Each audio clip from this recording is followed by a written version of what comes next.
इधर आओ तुम। मुराद, क्या हो गया है? क्या हो गया है? तुम इतने गुस्से में क्यों हो? मुझे बताओगी ये सब कुछ क्या हो रहा है? क्या मतलब सब कुछ क्या हो रहा है? तुम्हें शर्म नहीं आती किसी के बारे में झूठ कहते हुए?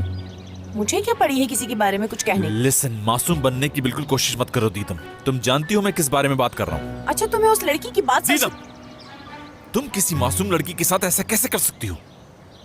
तुम्हें कैसे मालूम हुआ? तुम्हें इस बात की फिक्र है? हाँ, और तुम्हारी बात को सच मानकर मैं उस बेचारी हयात को बुरा भला कहने लग गया। मेरा भी दिमाग खराब हो गया था कि मैं तुम्हारी बातों में आ गया।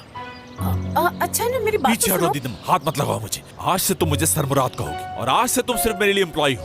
जिस दिन तुम्हारा कॉन्ट्रैक्ट खत्म हो जाएगा उसी दिन दफा हो जाना मेरी कंपनी से। यही चांस था जो तुम मांग रही थी।